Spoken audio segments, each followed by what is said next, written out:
Bishut Moray Rabotai, avec la permission d'Hachem, j'espère que vous allez bien, je vous souhaite une bonne semaine. Nous allons, ce Shabbat-là, la paracha de Shabbat, pardon, nous allons un peu expliquer un peu des choses que beaucoup de gens me demandaient que j'en parle de ces choses-là dont je vais vous parler aujourd'hui. Tout d'abord, on a tous entendu parler de Noah.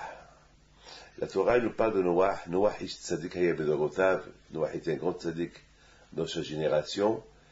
Et c'est écrit Eta Elokim Talech Noah. C'est-à-dire que Noah, il avait beaucoup besoin du soutien d'Hachem pour pouvoir vivre l'époque du déluge. L'époque du déluge, c'était une époque terrible. Une époque que les gens, ils ne respectaient pas l'homme. Les gens, ils étaient des voleurs. Les gens, ils étaient des assassins, des criminels, ils violaient. Ils ont complètement perturbé la nature. À cette époque, quand Akadosh Baruch Hu Hashem, il a décidé d'en finir avec. Parce que il a même regretté d'avoir créé l'homme. C'est inimaginable d'arriver jusqu'à Dieu, il va regretter la création de l'homme. Alors que l'homme, il devait représenter le nom, l'image de Dieu. Voilà, Beth Hashem, il regrette pourquoi il l'a créé. Alors maintenant, on va essayer de comprendre une chose. Est-ce qu'il existe le mot regret chez le bon Dieu? Et ça existe le mot regret. Étant donné que moi, je peux regretter, parce que moi, je ne peux pas savoir les conséquences de la chose. Moi, je peux regretter la chose. Par exemple, j'achète un livre, et après je trouve un livre moins cher, et je regrette pourquoi j'ai acheté ce livre, pourquoi je n'ai pas assez cherché.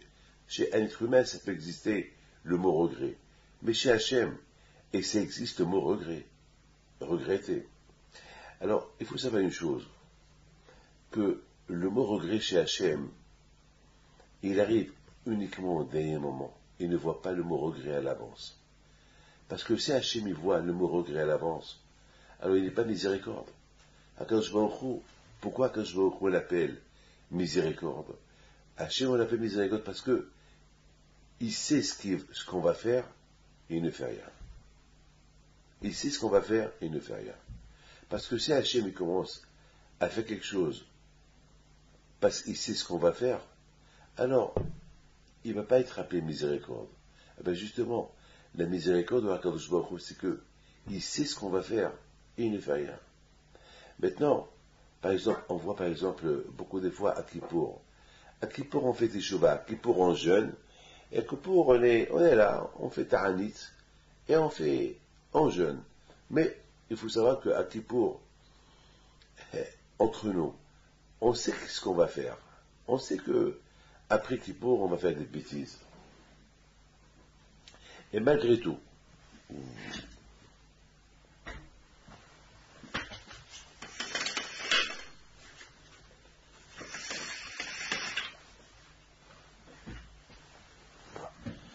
je m'excuse.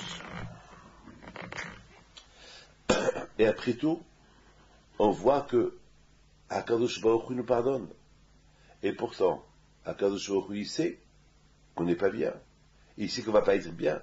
Il sait que la teshuva, la pénitence qu'on a fait, c'est pas une teshuva, une pénitence à 100%. Et malgré tout, Akadosh Baruch Hu, il nous maintient. Ben de là, on voit qu'Akadosh Baruch Hu, il ne voit pas ce qu'on va faire. Plus tard. C'est ce qu'on appelle Ba'asher Sham. Akadosh Baruch Hu, il nous juge selon le moment qu'on se présente devant Akadosh Baruch Hu. On se présente devant Akadosh Baruch Hu à Rosh Hashanah avec les pour propre, avec une pénitence, avec une teshuvah. Eh ben c'est ça ce qu'Akadosh Baruch Hu il voit. Il ne voit pas au-delà de ça. Sinon, c'est pas bien. C'est pas bien. Donc vous savez très bien que nous, on est des enfants. Beaucoup des fois, on sait, nos parents, ils savent, ou moi, je sais ce que mes enfants, ils vont faire, mais je ne fais rien. Parce que si je commence à punir quelqu'un avant qu'il a fait la faute, alors, d'un côté, je ne lui donne pas, c'est comme si il peut me dire, mais papa, j'aurais pu ne pas le faire. C'est-à-dire que C'est comme si je lui casse le libre arbitre. Le libre arbitre, il existe chez Akadosh Baruch Hu. Même quand Akadosh Baruch Hu, il sait qu'on ne va pas faire le libre arbitre, il sait que le libre arbitre c'est ou faire le bien ou faire le mal, Akadosh Baruch Hu, il sait que on va faire le mal, mais Akadosh Baruch Hu, il voit le bien qu'on fait à l'instant. Le fait qu'Akadosh Baruch Hu, il voit qu'on fait le bien à l'instant, c'est ça qui fait de Akadosh Baruch Hu miséricorde. Donc, lorsqu'Akadosh Baruch Hu a créé le monde, au départ, Akadosh Baruch Hu, il a créé le monde avec Rahamim, avec miséricorde. Mais après, Akadosh Baruch Hu, il a vu qu'il va y avoir des Rechaim. Et avec Rechaim, il faut aussi la rigueur. Il faut aussi les punir. Alors que il a créé le monde avec les deux noms qui représentent Elohim Hashem, la rigueur et la miséricorde. La miséricorde et la rigueur. Donc de là, déjà, on voit que déjà, Akadosh Baruch Hu, il savait qu'il allait avoir les Rechaim, les gens mauvais. Et pour cette raison, il a créé le monde avec din, avec rigueur et avec miséricorde. On voit aussi dans la Torah une chose extraordinaire. On voit dans la Torah Adam. Ne me dites pas qu'Akadosh Baruch Hu ne savait pas que Adam il allait fauter, mais Akadosh Baruch Hu, il n'a pas vu la faute, il a vu le présent. Et le présent, c'est il a créé Adam. Il n'a pas vu après. Et si il va voir après, c'est fini. Par exemple, est-ce qu'Hachem n'a pas vu que Caïn, il allait tuer Hével? Donc il aurait pu dire les avertir à l'avance. Le premier crime de l'humanité, c'était Caïn qui a tué Hével. C'est le premier crime. Donc, Akadosh aurait pu avertir. Non. Déjà, on voit que le libre arbitre est né. On voit déjà que le mal, il est né. Et c'est-à-dire que tout était possible à la création du monde. Mais la chose la plus importante qui était dans les yeux d'Hachem à la création du monde, c'était la miséricorde. Ne pas voir après. Hachem, il ne voit pas après. Écoutez, nous, par exemple, lorsqu'on se marie, on ne sait pas si on va divorcer, on va rester marié. On se marie et on voit que les beaux moments. Il faut qu'on travaille pour que ces beaux moments, ils continuent. Le beau moment, c'est super. Vous voyez, le couple amoureusement qui se regarde amoureusement sur leur coupa, ils sont super bien. Mais, après, on voit après, ils ne peuvent même pas se voir. Et même ces photos-là qui ont été prises par le photographe, ils vont essayer de se déchirer, le film va se déchirer, va être jeté. Ils vont même pas se sentir l'un à l'autre. Ils vont tellement se détester jusqu'à... Je raconte une histoire. Il y avait une fois une vieille femme, elle vient chez le rabbin pour divorcer. Il avait moins 90 ans. Les rabbins, ils n'ont rien compris. Il a dit, mais tu as 90 ans, pourquoi tu veux divorcer pour faire quoi? Regarde dans quel état tu es, qui va te prendre? Qui va te prendre? Mais tu es vieille, à peine tu parles. Tu peux même pas mâcher. Regarde, tu n'as même pas de dents. Pourquoi tu veux divorcer? Et le mari était là et il dit, tu vois, elle veut me divorcer, à mon âge que j'ai presque 95 ans, elle veut me laisser. Elle le regarde et lui dit, mais je ne peux pas te voir. Et le rabbin lui dit, mais ça fait presque 60 ans que vous êtes marié avec lui. Qu'est-ce qui se passe? Ou 70 ans de mariage. Qu'est-ce qui se passe? Il regarde le rabbin et leur dit, ce monsieur-là, c'est mon mari. S'il meurt, il va mourir. D'un jour à l'autre, il va mourir parce qu'il a 95 ans. En plus, il est diabétique, il est malade, il a un cancer, il est fini. Alors, ils lui ont dit, alors, la plus forte raison, alors reste avec lui, surveille-le, garde-le, le temps qu'il lui reste. Il dit, justement, je ne peux pas le voir. Il m'a tellement fait du mal que je ne peux pas le voir. Je ne peux même pas imaginer que je vais prendre le dé pour lui. Parce que si je reste sa femme, je suis obligé de m'asseoir par terre s'il meurt. Je ne peux pas le voir, je ne peux pas m'imaginer m'asseoir par terre et les gens venir me présenter condoléances pour lui. Alors, s'il vous plaît, aidez-moi. Sinon, je vais avoir une crise cardiaque. Je ne peux pas vivre avec l'idée que ce monsieur-là, s'il meurt, il faut que je prenne les 7 jours de deuil et le mois et l'année. Je ne peux plus le voir. Mais alors, débarrassez-moi de lui comme ça. Donnez-moi mon guette de lui. Comme ça, je ne fais pas de deuil pour lui. Comme ça, s'il meurt, il crève. Je ne peux pas le voir. Vous voyez? Ouais. Est-ce que nous, on sait qu'on va arriver à ça? On peut, hein. Moi, je n'ai veux. Avec tous les gens que je reçois, on voit ça. On voit des gens qui, lorsqu'ils divorcent, ils divorcent. Ils divorcent, ils se détestent, ils ne peuvent pas se voir. Moi, j'en connais plein. Ben, mec, beaucoup de fois, je demande aux gens qui viennent me voir, pourquoi tu es divorcé? Et j'écoute tes problèmes. Et je pose la question, lorsque vous êtes mariés, c'était comment? Ben, c'était super. Oui, si on savait, au mariage, si on nous aurait montré le film de 20 ans plus tard, on ne serait pas mariés. On ne serait pas mariés. On aurait même perdu ces 20 ans de bonheur par rapport à la fin. Mais on ne sait pas à la fin. Mais peut-être qu'il n'y aura pas de fin. Peut-être ça peut s'arranger aussi. Donc vous voyez, beaucoup des fois, il y a des gens qui divorcent, ils se détestent, ils divorcent, et après ils se remarient. Et c'est le grand amour. Et c'est le grand amour. Qu'est-ce qui s'est passé entre autres? Là, il y avait un grand amour, il y avait une haine au milieu, après il y a eu un autre grand amour. Bon, vous savez, de là on voit qu'on aurait pu éviter ce milieu-là, si le départ était bon. Et encore une autre fois c'était bon. Et au milieu c'était mauvais, c'est qu'on pouvait pas, on aurait pu l'éviter. Vous voyez, c'est ça Akadosh Baruch Hu. Akadosh Baruch Hu, Shtabach Shemo, pourquoi il punit pas? Pourquoi il punit pas? Il y a plusieurs raisons pourquoi il punit pas. D'ailleurs, Akadosh Baruch Hu ne voit pas qu'est-ce qu'on va faire après. Il voit le présent, primo. Deuxièmement, Akadosh Baruch Hu aussi, il voit les conséquences, il voit après. C'est quoi après? Il se peut que moi je suis rachat, on n'est pas bien. Mais il se peut un de mes petits-enfants qui va venir plus tard de moi, il va être un tzaddik. Alors par rapport à lui, Akadosh Baruch Hu me maintient. Il nous maintient par rapport aux générations futures qui vont venir. Vous savez, Rabotai, beaucoup de fois ça arrive comme ça. Peut-être qu'il voit que après, même que ces gens-là vont être des Shaim, il se peut qu'après ils vont faire quelques mitzvot. Par rapport à ces quelques mitzvot-là, que je vais les maintient.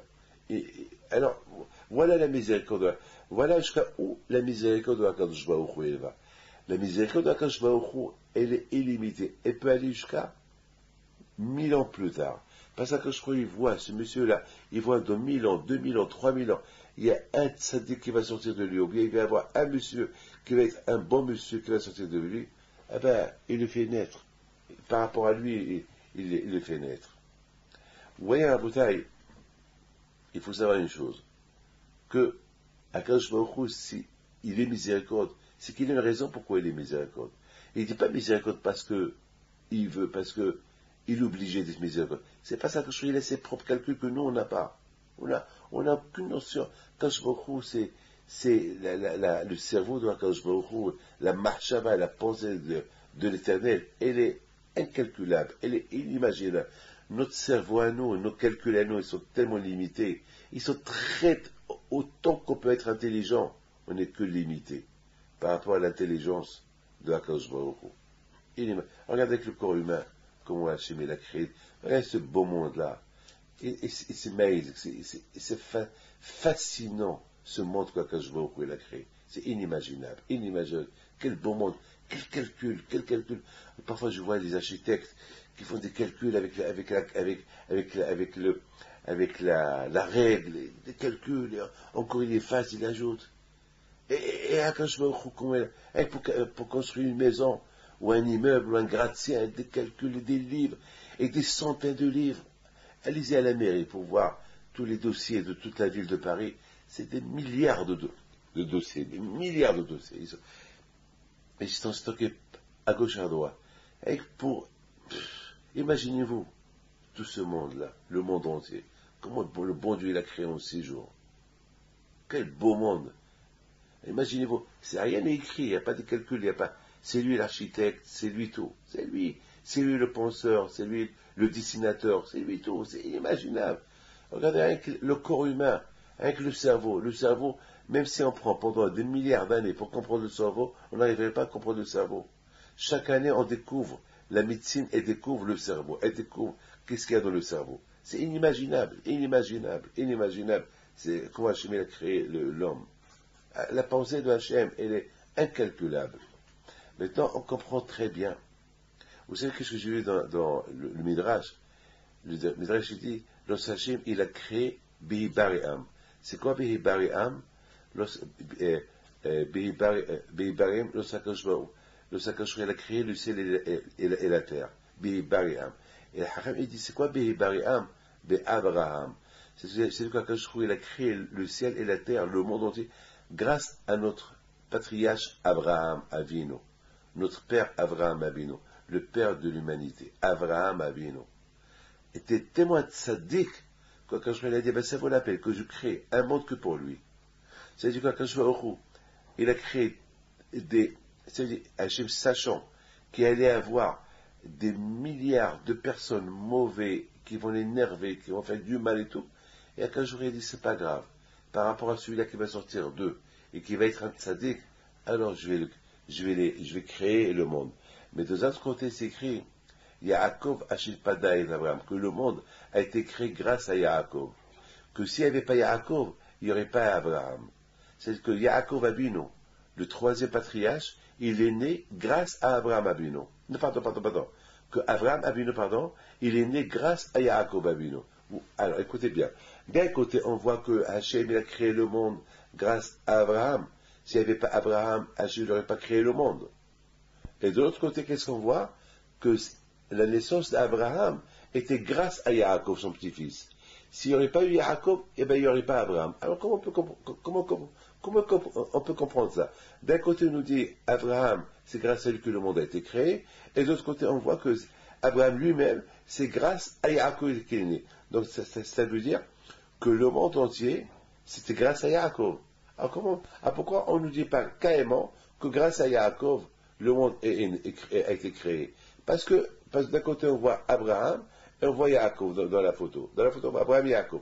Yaakov, c'est grâce à Yaakov, Abraham est né, et le monde, c'est grâce à Abraham. Alors, de ce côté-là, on peut dire tout court, c'est grâce à Yaakov, Abraham est né, et le monde, elle a été créée. C'est tout. Ben non, c'est pas comme ça. Il faut savoir une chose, que la chose, elle est complètement différente comme la façon que nous, on voit la chose. On dit que Olam Hesedi Bane, on dit que le monde, c'est grâce au bien qu'on fait entre nous, le monde, il existe. Le bien que les Américains, ils font avec les pauvres, les Français, ils font avec les pauvres, les Européens, ils font avec les pauvres, les musulmans, ils font avec les pauvres, le juif, il fait avec les pauvres, les Chinois, ils font avec les pauvres. C'est très important, le bien, de faire du bien. Très, très important. S'il n'y a pas de bien, le monde ne peut pas tenir. La Torah, elle insiste beaucoup, sur le bien que l'être humain il doit faire. À tel point que la Torah elle est allée tellement loin pour dire aime ton prochain comme toi. Vous vous rendez compte? Je vais aimer mon prochain comme moi. C'est pas possible. C'est pas possible. Ben justement, à Akadosh Baruch Hu, il te dit aime ton prochain comme toi. Pourquoi? Parce que c'est une sorte d'éducation. Parce que, en général, l'homme, il aime soi. Écoutez bien ce que je vais vous dire. En général, l'homme, il aime soi. Il aime ses enfants. Il aime sa femme. Et les autres, il va les aider. Mais les aimer comme lui, c'est impossible. Je voudrais simplement vous dire une phrase. Vous savez, dans la Kabbalah, on dit que chaque être humain, c'est un monde.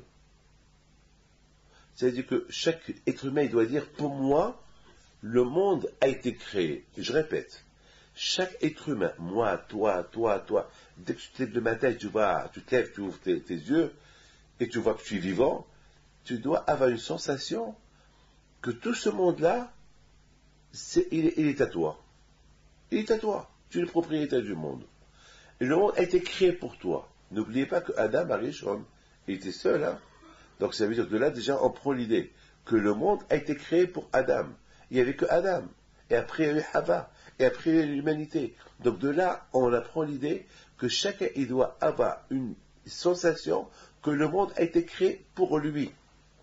Pour lui. Le monde a été créé pour moi. Mais, n'oubliez pas, Monsieur Pinto, toi qui te considères comme un monde, et le monde a été créé pour toi, n'oubliez pas que ce monde-là, il est habité. Il y a des gens dedans. Et ces gens-là, ils sont à toi aussi. Donc, comme que tu fais attention à toi, fais attention à ton propre monde. Parce que ton propre monde, il contient l'humanité. Donc ça veut dire, vous imaginez, chacun, il pense de cette idée-là, alors on ne peut pas, c'est l'idée de la Torah. L'idée de la Torah, elle dit, aime ton prochain comme toi. Pourquoi aime ton prochain comme toi? Parce que ton prochain, il vit dans ton monde à toi. Et puisqu'il vit dans ton monde à toi, tu es responsable de lui. C'est ton monde, c'est ton pays, c'est tes gens. L'humanité, qu'ils soient chinois, japonais, musulmans, catholiques, juifs, ce qu'il y a dedans, c'est à toi. Alors, c'est-à-dire, fais attention à eux, respecte. C'est l'idée que chacun, il doit maintenir cette idée-là. Je me rappelle une fois, j'étais au Maroc, avec mon père, on s'est arrêté pour prendre l'essence. Il y a eu quelques Marocains, des pauvres qui sont venus pour demander la charité. Et mon père, il y avait aussi un juif qui est venu aussi demander la charité. Et mon père, il m'a dit, David, tu donnes à tout le monde, mais commence par, tu donnes en premier aux Marocains. Je dis, pourquoi pas, c'est pas une mitzvah, c'est pas une bonne action de donner aux juifs, après je donne aux autres. Il m'a dit non. Je dis pourquoi? Il m'a dit, tu donnes, après je te dis. Regardez mon père, comment il voit les choses plus loin. J'ai donné la tzedaka comme qu'il a demandé, tout le monde a dit merci. Il m'a dit, n'oublie pas les choses. On est juif, qu'on habite au Maroc.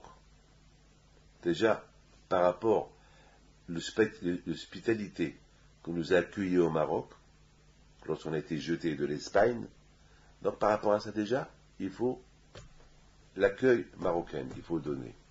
Très bien. Et ceci dit, même pour les juifs qui ont été exilés de leur pays pour aller à d'autres pays, il faut qu'ils apprennent aussi à respecter, comme nous aussi. Après, on a quitté le Maroc et on est venu en France, c'est une obligation, c'est une responsabilité de notre part bien sûr, d'être reconnaissant à cette hospitalité. Sinon, je ne sais pas, bon, de toute façon, c'est ça. Après, de là, on va retourner au Maroc, il ne faut pas aussi oublier le bien que la France nous a fait. Et c'est comme ça. On va partir demain en Israël, il ne faut pas oublier que hier, le Maroc c'était notre pays qui nous a accueillis, après c'était la France qui nous a accueillis. Donc, il ne faut pas être contre, il faut jamais oublier la reconnaissance. N'oubliez pas que la Torah, elle exige de ne pas faire du mal aux Égyptiens. C'est extraordinaire. Pourquoi? Parce que la Torah, elle dit, parce que n'oubliez pas que pendant 400 ans, vous étiez là-bas, chez l'Égyptien. Et pourtant, on a souffert en Égypte. Et pourtant, c'est nous qu'on a construit l'Égypte. Et on était des esclaves. On a souffert. Ils nous ont massacrés. Ils nous ont tués à l'époque des pharaons. Et la Torah, elle dit, il ne faut pas détester un Égyptien. Pourquoi qu'il guerre et t'aberge? Parce que après tout, tu es devenu un peuple là-bas. Après tout, tu as dormi là-bas, tu as mangé là-bas. Regardez comment la Torah, elle éduque la personne. La Torah, elle éduque ne pas détester ton ennemi. Il n'y a pas d'ennemi. Il faut aimer tout le monde. Parce que toute l'humanité, elle vit dans ton monde à toi. Puis c'est ça ce que la Torah dit. Que chacun, il doit sentir que le monde, il a été créé pour lui. Et c'est lui le maître du monde. En fait, c'est pas lui, il est un parmi tout le monde. Mais Hachem, il veut que l'homme, il a cette image-là. En ayant cette image-là, alors l'homme, il va faire attention à tout le monde. Il va arriver à accomplir, être ton prochain comme toi. Ah, mais imaginez-vous, moi je pense comme ça, l'autre il pense comme ça, l'autre il pense comme ça. Donc on va arriver tous à s'aimer. À chacun il va aimer l'autre, le prochain. Donc on voit que le Hesed, la miséricorde, elle est capitale. Et Abraham Avinu, notre père Abraham, il était le maître du Hesed, le maître de la miséricorde, le maître celui qui le faisant du bien. Et on dit, si on ne se fait pas du bien, le monde ne peut pas tenir. Chacun fait un service à l'autre. Ce pays-là, il manque, ils ont un peu depuis, il y a la famine. Alors on lui envoie de l'argent, on lui envoie du manger.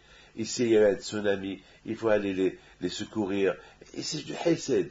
Parce que si l'un ne fait pas le hesed, lorsqu'il lui arrive un pépin, et personne l'aide, ça sera sa fin. Et l'autre aussi va aller le pépin, personne ne va l'aider, ça sera sa fin. Alors ainsi de suite, personne ne va aider. À la fin, c'est la fin du monde. Mais le fait qu'on aide, Les Romains, ils ont aidé, les Grecs, ils ont aidé, les Américains, ils ont aidé, même avec toutes les guerres qu'il y a eu, toujours il y a eu quelqu'un qui est sorti de la Grèce, qui l'a aidé, celui qui est sorti de là, il l'a aidé. C'est comme ça, il y a toujours, regardez Sodome et Gomorrhe. Pourquoi le bon Dieu a détruit Sodome et Gomorrhe? Parce que c'était dans la paracha de cette semaine, l'image, n'était pas l'image que Hachem a voulu, avec laquelle Dieu a créé le monde. Sodome et Gomorrhe, c'était l'image de ne fais pas du bien. Ceux qui faisaient du bien, on le tuait. L'image de Gomorrhe, c'est la cruauté contre l'humanité. Ne pas faire du bien à personne. Vous imaginez, avant c'était un pays, après il y a eu 5 pays dans Sodome et Gomorrhe. Il y a eu 5 pays que Dieu a détruits. 5 pays, c'était vraiment la cruauté. L'un n'aidait pas l'autre. Il n'y a pas de chesed chez eux. C'est inimaginable. Vous imaginez, à la fin, c'était leur fin. C'était la fin. Le bon Dieu les a détruits. Pourquoi? Parce que vous imaginez que si chacun, il apprend d'eux, ce sera la fin. Si chacun, au départ, il y avait un seul pays qui n'aidait pas, après c'est le deuxième qui a commencé à apprendre, après c'est le troisième, c'est le quatrième, après c'est quelque chose qui les a éliminés les 5. Et de là, on a vu, et à l'époque de ces 5 pays de Sodome et Gomorrhe, il y avait Abraham Avinu qui était là. Et Abraham Avinu, autant que tzaddik, qui faisait du chesed, combien il a prié à Kadosh Baruch Hu pour ne pas détruire même ces Shaim là. Et à Kadosh Baruch Hu, à la fin, il a dit non, je ne peux pas. Parce que si je l'ai laissé, c'est contrairement à toi, il dit à Kadosh Baruch Hu. Toi, tu es le maître du chesed, toi, tu apprends le chesed à tout le monde. Et regarde, il faut complètement le contraire de toi. Et en plus, ton neveu, Lot, qui était tout avec toi, il est parti s'installer avec eux. Et lui, bien sûr, il leur a parlé de toi. Mais qui écoute? Personne n'écoute. Donc c'est pas possible. Ces 5 pays-là, ils vont influencer le monde entier, et ce sera la fin du monde. Donc c'est mieux que j'en finis maintenant. Et ce sera de ma part, Hachem dit Abraham, du Hesed que je les élimine. Parce que en les éliminant, je fais du Hesed, je fais du bien aux autres, pour ne pas qu'ils soient contaminés, pour ne pas qu'ils soient comme eux. Donc il faut en finir avec eux. Et Hachem les a détruits. C'est l'histoire de Sodome et Gomorrhe est connue. Donc le monde ne peut pas tenir son Hesed, son bien. Et c'est la raison pourquoi quand je crois dit, par le mérite d'Abraham, le monde, c'est-à-dire, il faut qu'on apprend, parce que Yaakov, c'est le symbole de la Torah. Très bien. La Torah, il a vu la Torah, il a créé le monde. Ça veut dire que Bémet, la source de la création du monde, c'est la Torah. Mais à quoi sert quelqu'un qui étudie la Torah? Entre-temps, quelqu'un, il a besoin de manger, il est en train de crever, et celui-là qui étudie la Torah, il dit, non, je suis en train d'étudier la Torah, je ne vais pas aller l'aider. C'est cruauté, ça. Ça ne veut pas y aller. Non. C'est la raison pourquoi on n'a pas donné l'idée que le monde, il existe. Le monde, il est né que pour la Torah. Non. Le monde, il est né pour la Torah, grâce à la Torah, et pour la Torah, mais aussi avec le Hesed. Avec le Hesed. C'est-à-dire, Dieu a créé le monde avec la Torah et le Hesed. Donc, on a besoin de ces deux-là. On a besoin et le Hesed et la Torah. Faire le bien et étudier la Torah. Imaginez-vous, je voudrais simplement que vous imaginez. Vous savez, non, on ne va pas essayer d'aller imaginer trop, on ne va pas tout le temps imaginer. Bien, on va essayer de vous dire une halakha. Quelqu'un qui étudie la Torah, il entend que quelqu'un est mort, et on doit l'enterrer. Il n'y a personne qui s'occupe de lui. Qu'est-ce qu'il faut faire? L'étude de la Torah, c'est important. Mais d'autre côté, il y a ce qu'on appelle le hesed, faire du bien à un mort. Qu'est-ce qu'on fait? Eh bien, qu'est-ce qu'on fait? On ferme le livre, on va s'occuper de ce mort-là, le laver, l'enterrer. C'est le hesed. Le hesed, c'est-à-dire de là on apprend que si on aurait dit que le monde a été créé que pour la Torah, alors on va dire, allez, on va étudier la Torah, il n'y a pas de hesed. Mais à quoi sert que tu étudies la Torah? Et si le monde il ne tient pas avec le hesed, et s'il n'y a pas de hesed de bien, avec quoi le monde va tenir? Vous savez, et aussi, si on aurait dit que le monde, il faut étudier, et faire du hesed, faire du bien et ne pas étudier la Torah, aussi c'est pas bien. Donc on est obligé de dire que le monde, alors là, Mohamed à la Torah, à la Houda, c'est pour ça qu'on a besoin.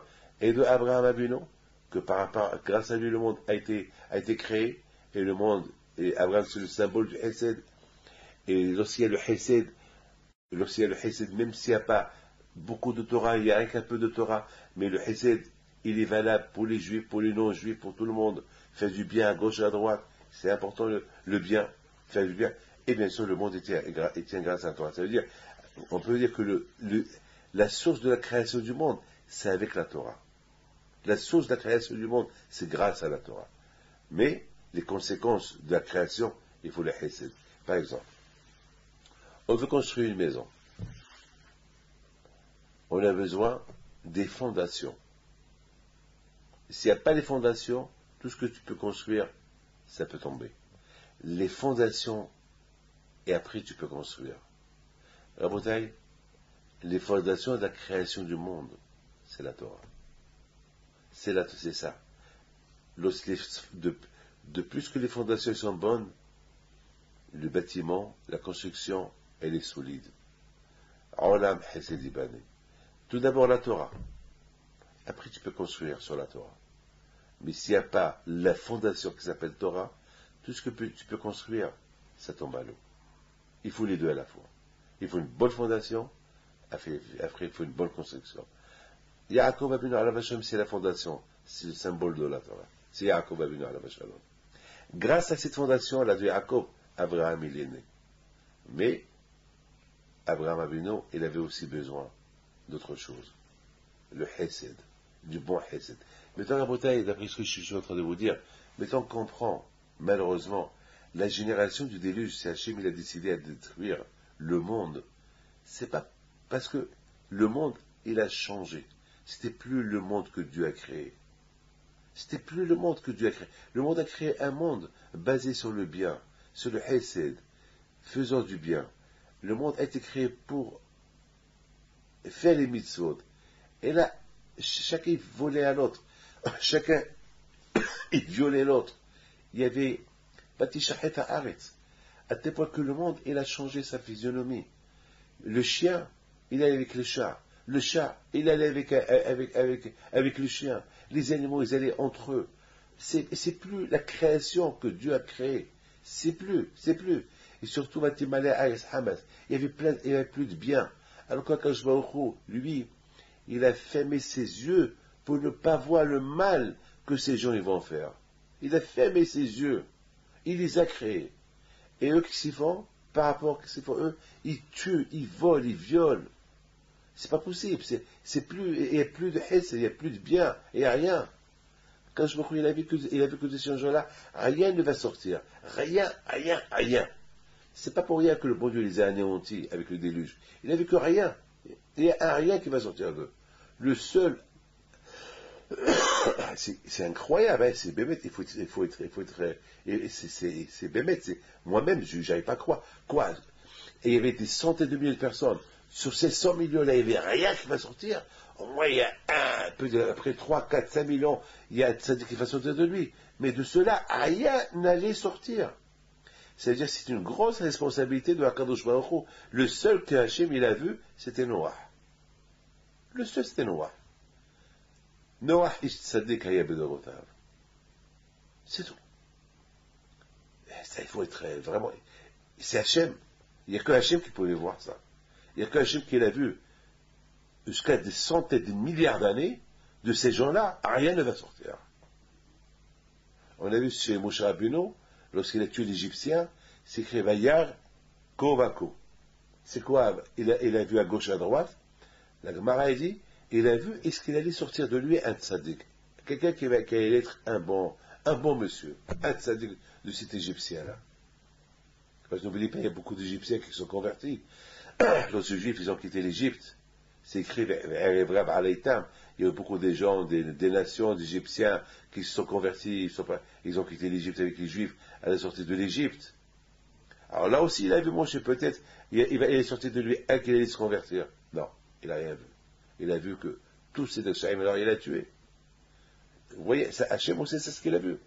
C'est que Baruch Hu est devenu cruel pour éliminer toute l'humanité. C'est parce que vraiment, il n'y avait rien de comparaison. Par exemple, on dit, il faut ressembler à Dieu. Il faut s'attacher à Dieu. La Gemara pose une question. Est-ce qu'on peut ressembler à Dieu? Est-ce qu'on peut s'attacher à Dieu? C'est impossible. Alors la Gemara répond, le Talmud répond, c'est vrai, on ne peut pas s'attacher à Dieu parce que c'est du feu. Hachem, c'est le feu. Mais on peut s'attacher à ses bonnes qualités. Et c'est quoi les bonnes qualités de Dieu? La miséricorde, la pitié, le bien. Ça on le voit. On voit comment Hachem il fait le bien avec les animaux. Il fait du bien avec l'être humain. Il fait le bien avec même les Ksharim, avec même ceux qui sont contre Dieu. Il fait avec eux du bien. On voit quelque chose, il les maintient. À tel point qu'on voit les gens mauvais, ils réussissent. Pourquoi ils réussissent? Parce que s'ils ont fait un bien dans leur vie, il y a quelque chose qui leur fait pour ce bien-là qu'ils ont fait. Voilà la miséricorde de la Kadosh elle est. Et la miséricorde, elle est éternelle, elle est illimitée, la miséricorde de la Kadosh. Mais là, en conséquence, à l'époque l'époque du déluge, là, quand Kadosh est devenu cruel, il les a tous éliminés. Parce qu'il n'y avait rien de comparaison. Il n'y avait rien à espérer d'eux. Il n'y avait rien. Donc il les a éliminés. C'était la fin pour eux. Voilà, Rabotai. Maintenant, vous comprenez très bien. Pourquoi Akadosh Baruch Hu, il les a éliminés? Maintenant, on comprend, mais tout à l'heure, je vous dis qu'Akadosh Baruch Hu, au départ, s'il y a une chance que quelqu'un peut être tzaddik un jour, il ne le tue pas. Le Sachem, il va que de ce rachat-là, il va sortir un tzaddik un jour, il ne le tue pas. Pourquoi des fois on a vu qu'Akadosh Baruch Hu, que Hachem, il a gardé sa colère quand certaines personnes qui ont fait trop de mal, hein, parce qu'Hachem il a vu quelque chose de bien, il allait sortir d'eux. Même peut-être dans même après quelques centaines d'années. Vous savez, mes amis, écoutez bien ce que je vais vous dire. Dans sa Torah, il dit, Hachem il a regretté. Tout à l'heure, on a posé une question. Est-ce qu'il existe le mot regret chez Hachem? Ben oui.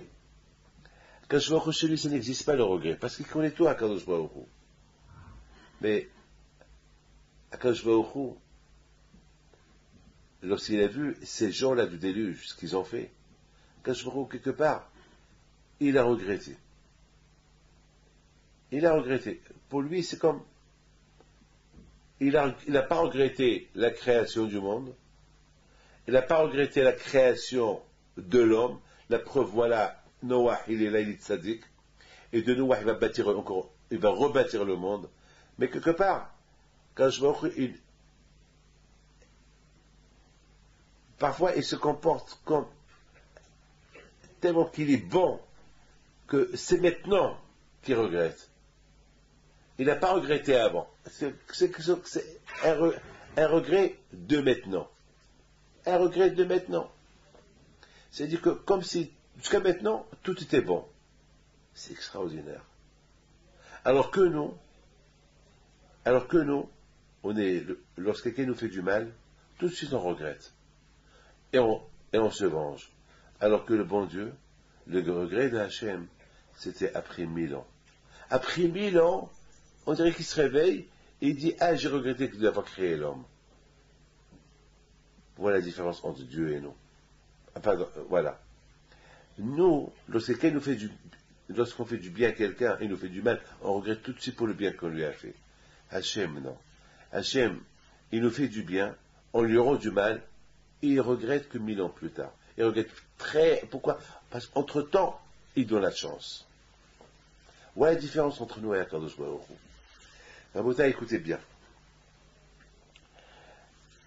Dans la paracha de cette semaine, Noah, c'est une paracha extraordinaire.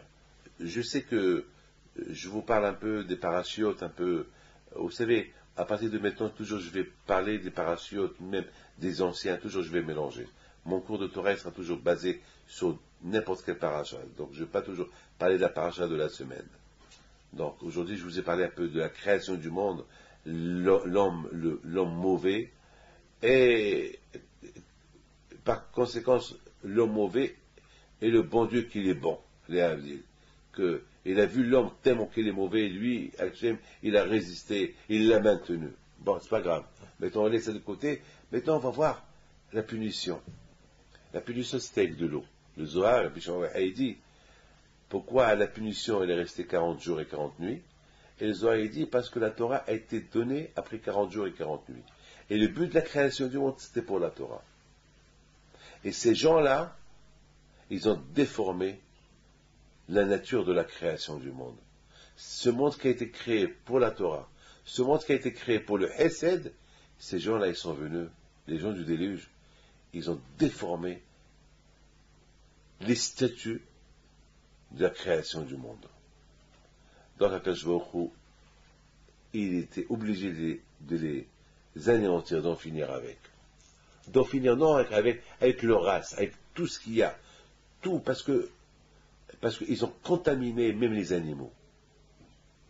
Et il y avait une contamination. Et je voudrais simplement vous dire, vous savez, je peux être assis là, et je peux avoir des mauvaises idées. Pourquoi? Parce que quelqu'un, dans une autre chambre, il a des mauvaises idées, et ces mauvaises idées-là qui lui là, ça peut même m'influencer. C'est comme quelqu'un qui sent mauvais. Tu passes devant lui, ça sent mauvais. C'est pas que lui seul qui sent mauvais, même toi qui passes à côté de lui, il peut même, et si tu le touches, tu peux même toi-même tu peux sentir mauvais, il t'a contaminé. C'est comme ça, mes amis. Même dans la pensée, ça peut être grave. Il dit, Rabbi Israël Salanter, une phrase extraordinaire. Un juif, il peut étudier la Torah en Russie, il peut sauver un juif à Paris. Comme ça, il dit. Je répète, un juif, il peut étudier la Torah en Russie, il peut sauver un juif à Paris. Donc, grâce à la Torah qu'il est en train d'étudier. Un juif, il peut être sauvé à Paris ou en Australie. Donc, vous voyez que les mitzvot, ça influence et ça protège. Non seulement ça te protège, mais ça protège d'autres personnes. Et aussi, les pensées, les mauvaises pensées, ça peut mal t'influencer et ça peut aussi mal influencer d'autres. Et pourtant, c'est avec une pensée, et rien que dans la tête. Et c'est comme ça. Pourquoi? Parce que c'est ça que je vous explique tout à l'heure. Chacun qui n'oublie pas que le monde a été créé pour lui. Il n'oublie pas que dans ce monde, il y a nous. Donc ça veut dire que dans ton monde, tu penses une pensée dans ton monde, alors, et dans ton monde, il y a des milliards de personnes, donc tu es responsable sur eux. Ta pensée, elle peut les influencer aussi. C'est terrible ce que je vous dis, mais c'est ça la Kabbalah, c'est ça la Torah. Vous n'avez pas le choix, il n'y a que ça. C'est ça, il n'y a pas autre chose. Tu fais du bien, tu aides tout le monde. Tu fais du mal, tu fais du mal à tout le monde. Beaucoup de fois, il y a des couples qui veulent divorcer. Je dis, avant de divorcer, pensez un peu aux enfants. C'est vrai, vous détestez. Essayez d'arranger les choses. Parfois, c'est l'orgueil qu'elle joue. Ce qui va souffrir le plus, c'est les enfants, les pauvres. C'est eux qui vont souffrir. Les enfants, ils vont souffrir. Eux, les pauvres, ils ne savent rien du tout. Eux, ils vont payer les conséquences des parents. Alors, à Boutaï, Akadosh Baruch Hu, lorsqu'il a pris la décision d'exterminer le monde, le déluge est tombé 40 jours et 40 nuits. Parce que n'oubliez pas que Moshe Rabbeinu est resté au mont Sinaï 40 jours et 40 nuits pour recevoir la Torah. Et le monde a été créé pour la Torah. C'est comme la Torah, c'est les lois. Les lois que chaque être humain il doit faire. Les lois. Et ces gens-là, ils ont déformé le monde. Ils ont déformé les noms de Dieu. Parce que la Torah, c'est les noms de Dieu. Ils ont déformé les noms de Dieu. Ils ont déformé la création. Il n'y avait plus rien qui... L'influence, même les animaux, c'est plus les animaux que Dieu a créés. Il y a d'autres animaux, il y a des bâtards, il y a de tout. Le monde, il n'y a ni hesed, ni bien, il n'y a que des crimes, il n'y a rien. C'est fini, on ne peut plus vivre. Quand je crois, il a tout anéanti. Mais écoutez, pour reconstruire le monde, quand je vois qu'il a dit à Noah, tu construis une théba. Une théba. L'arche de Noah. Et c'est ce que je vais vous dire, c'est super. C'est beau. L'arche. Et Noah, il a construit l'arche. Et ça a pris des centaines d'années pour la construction de l'arche. Et les gens, ils posent des questions. Qu'est-ce que tu fais, Noah? Ouais, Dieu va détruire le monde. Et les gens, ils se moquent de lui. Et lui, quand il va aller le jour, il arrive. Et l'arche, bien sûr, elle a attiré des visiteurs. Les gens, ils venaient du monde entier, comme la Tour Eiffel et Avdil. Le monde, il vient du monde entier voir. Parce que c'était à l'époque, jamais on a vu quelque chose de pareil. Ça n'existait pas, quelqu'un qui construit un bateau comme ça, surtout à l'époque de Noah. Les gens étaient des fainéants, il n'y avait pas d'ouvriers, il y avait l'abondance, il y avait la pluie tombait une fois tous les 50 ans, il y avait l'abondance, il y avait de partout, il y avait le hajj, c'est tellement que le bon Dieu leur a fait du bien. La création, même qu'elle a été maudite par rapport à la faute de Adam Rishon, le monde était bon, le monde était il y avait un chef, il y avait une abondance extraordinaire. Il y avait une abondance, regardez, à quelle époque les dinosaures qu'il y avait, comment les animaux, comment ils étaient bien, ils étaient pas au régime, hein, ils étaient, ces dinosaures de 20 mètres, 30 mètres, ils mangeaient il y avait l'abondance de tout. Les gens, ils mangeaient tout, il y avait de tout. Et les gens, ils venaient visiter l'arche de Noah. Et ils posaient question à Noah. Et qu'est-ce que tu vas faire dans cet étage-là? Ici, ça va être les animaux. Et les dinosaures, ils vont mourir dans le déluge. Il n'y a pas ici de place pour les dinosaures. Et les grands animaux, ils vont être supprimés. Il va rester que les animaux qui vont maintenir le monde, que le monde va se maintenir avec eux. D'ailleurs, on voit maintenant dans la mer, il y a des gros animaux dans la mer, comme il y a des baleines de 20-30 mètres. Quand il y a dans la mer des animaux de 30-40 mètres, comme ça il y avait sur Terre. Mais sur Terre, il y avait le déluge, mais dans la mer, il n'y avait pas de déluge, donc les poissons ne sont pas morts. C'est pour ça, jusqu'à maintenant, les grands poissons, on les trouve encore la mer, mais sur Terre, les gros animaux, il n'y a plus. Pourquoi? Parce qu'ils ont été éliminés au déluge. Donc maintenant, on voit que les gens, ils voyaient tout ça. C'est dur pour eux de croire.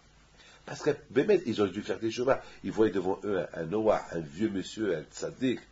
Il n'est pas bête, c'est lui qui leur a construit les outils. Mais regardez quelle beauté il a construit ça. À l'époque, c'est comme à l'époque, si on voit la tour Eiffel à l'époque. Mais là, l'arche de Noé, c'est avec une grande Orma. Le Zohar Kadosh dit qu'elle a été construite avec beaucoup de Kedusha, beaucoup de pureté, parce que pour moi, c'était le monde qui va rester dans un monde. Je répète, le monde, la Théba, c'est un monde de vie qui va rester dans un monde qui est en train de périr, en train de se détruire avec le déluge. Et les miracles qu'il y a eu dans cette Théba-là. Et les gens, ils rentrent. Et ils ne croyaient pas. Ils te posaient bien sûr des questions. Et le dinosaure, tu veux le mettre? Tous ces centaines de milliers d'animaux de l'époque, monstres, avec 4 animaux de l'époque, ils remplissent tout à Théba. Et donc, pour eux, c'était dur de croire que ça allait arriver. Que tous, ils vont rester que les petits animaux, et les grands animaux, ils vont être supprimés, parce qu'Hachim, il a vu que ces gros animaux-là, avec l'humanité ne va pas exister avec eux. Hachim, il a créé ces animaux-là pour qu'ils servent l'humanité. Mais maintenant, l'humanité qui est devenue sauvage, qui est devenue vraiment sauvage, on peut même dire, ils sont devenus des animaux. Avec eux et ces animaux-là, ces gros animaux, le monde ne va pas tenir. C'est impossible. Donc il faut les supprimer tout. Il faut reconstruire un autre monde simple. Un monde style le jour de Noah. Avec des animaux pas sauvages, pas trop sauvages. Carnivores, mais pas trop sauvages, trop carnivores comme les dinosaures, etc. Donc les dinosaures, ils n'ont pas 100 millions d'années, ou 80 millions d'années. C'est pas vrai. Tous ces animaux-là, ils ont été anéantis dans le déluge. C'est incroyable que Hachem, il a dit à Noah, demain, les animaux commencent à arriver, 2 par 2. Vous imaginez? 2 par 2 qu'ils arrivent. L'araignée avec sa femelle, et derrière, c'est les mouches. Et l'araignée qui ne touche pas à la mouche. 2 par 2. Des milliards d'insectes, d'animaux, de tout. Ils sont tous venus. 2 par 2. Je n'arrive pas à croire comment ils sont venus, les animaux qui habitent en Australie, ceux qui sont en Amérique, ceux qui sont à la fin du monde. Comment ils sont venus? Comment ils sont arrivés? Ben, quand je vois où ils les a téléguidés. Ils sont arrivés, et Noah est debout, en train de voir. Vous imaginez que Noah et ses enfants, ils vont placer tous ces milliards d'animaux. Vous imaginez ça? Et tous ces animaux, ils sont rentrés.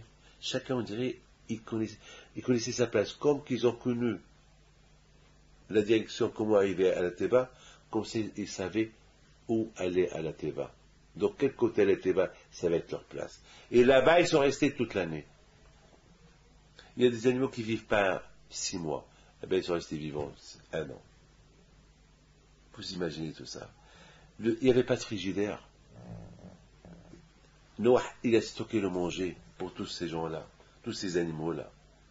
Et le manger n'a pas pourri. Comme des miracles qu'il y avait. Réfléchissez un peu, les miracles de Dieu. Réfléchissez un peu. Tu prends 1 kilo de viande, tu ne mets pas au frigidaire dans la chaleur et pourri.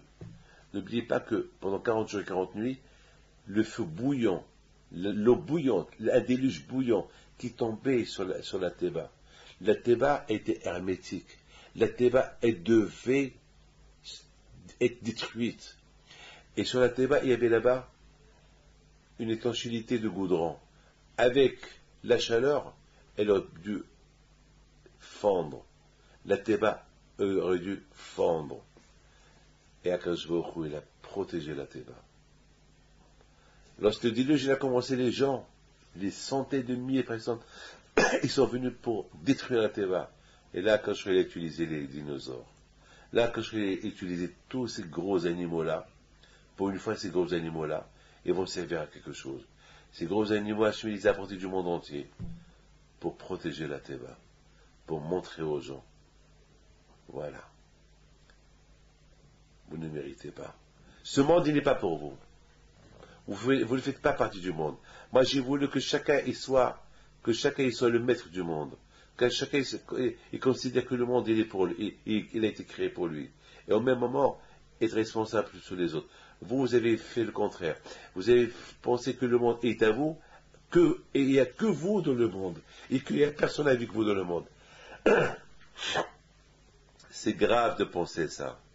De dire, je suis le seul, le monde est à moi, pour moi, à moi le monde, il n'y a personne avec moi, il n'y a que moi. T'es cruel. Tu ne mérites pas que le bon Dieu t'a donné ce monde-là. Ce monde, il n'est pas pour toi, il est pour lui. Ah ben, le monde n'est pas pour toi, il est pour lui. Raboutaï, c'est incroyable. Comment la Théba, elle est restée pendant 1 an. Le manger n'a pas pourri. Il y avait assez. Comment, Raboutaï, on peut imaginer cette Théba hermétique, j'imagine, avec tout ce monde dedans, et aucun ne meurt. Le chat ne mange pas la souris. Il voit la souris. Il dit rien de. Il dit bonjour. Le lion, il voit le zèbre, la zèbre. Il fait rien. Comment vous pouvez imaginer ça? Vous savez pourquoi? C'est écrit dans la Torah, Vaïsgor Ba'ado, Vashem Sagar Ba'ado. Akash Baruch Hu, il a fermé la porte de la Théba. Vaïsgor Hashem Ba'ado. Voilà le secret. Le secret que cette Théba est devenue spéciale, est devenue une propriété d'Hachem, parce que c'est Hachem qui l'a fermé. Un coffre. Celui qui a la clé du coffre, c'est lui le propriétaire. Celui qui a le code du coffre, c'est lui le propriétaire. La Théba, c'est écrit par Yisgor Hasheba. Akash il a fermé la Théba sur Noah et sur tous ceux qui étaient dedans. C'est-à-dire que maintenant, Akash Baruch Hu est devenu une propriété de Akash Baruch Hu. Donc personne ne pouvait toucher la Théba. Ces dinosaures-là, eh ben, ils ont servi à quelque chose. Ils ont servi maintenant à éliminer maintenant tous ces Ershaïm-là, tous ces gens-là. Mais il y avait un homme qui suit Torah et Mitzvot, quand je le protège. Il le protège au-delà de la nature, au-delà de ce qu'on peut imaginer et penser. Akash Baruch Hu, il a fait le tampon Le tampon d'Hachem. Vous savez, il y a aujourd'hui des lettres où il y a là-bas un tampon avec de la chaux. C'est un tampon royal, ce qu'on appelle un tampon royal, scellé, avec de la ficelle, royal. C'est ça, c'est ça qui fait que la lettre, elle est officielle, elle est royale. Comment Akash Baruch Hu, il a fait que Caïn, personne ne le tue, lorsqu'il a tué Hevel, il lui a fait une lettre sur son front. Chacun qui voit la lettre sur le front de Caïn, il avait peur de lui. Le sel, le tampon royal, le Hotem. La Torah, ceux qui respectent la Torah, c'est la signature. Ceux qui respectent les mitzvot, le Hotem, Hot Brit Kodesh. Celui qui respecte la Brit Mila, qui ne fait pas de mauvaises choses avec, qui fait attention avec, alors Akash Baruch Hu le protège. Parce que la Brit Mila, c'est elle qui fait le Hotem, c'est elle qui fait l'alliance entre l'homme et Akadosh Baruch Hu. Vashem Sagar Barado. Voilà. Comment cette Théba a été protégée par la nature, qu'elle n'a pas été détruite par des centaines de millions d'animaux dehors et les gens dehors qui couraient pour fuir. Ils savaient que là-bas, à l'intérieur, il y a une source de secours. Akadosh Baruch Hu. Comment? Vashem Sagar Barado. N'oubliez pas ça. Le sel royal. Akadosh Baruch Hu. Il a fait 100 tampons là-bas. Là où il y a le tampon d'Akadosh Baruch Hu, c'est protégé. Un homme qui étudie la Torah, il est protégé par le tampon royal. Un homme qui fait du hesed, qui fait du bien, il est protégé par le tampon royal. Un homme qui prie à Akadosh Baruch Hu, il est protégé par le tampon royal. Voilà, Rabotai, que le bon Dieu vous protège et vous donne votre Chavat Saham. Maintenant, on a lu un peu ces deux parachutes, Bereshit et Noah. Il y a beaucoup à dire. Après, on va commencer à parler sur Abraham, Yitzhak, Yaakov. Que le bon Dieu vous protège.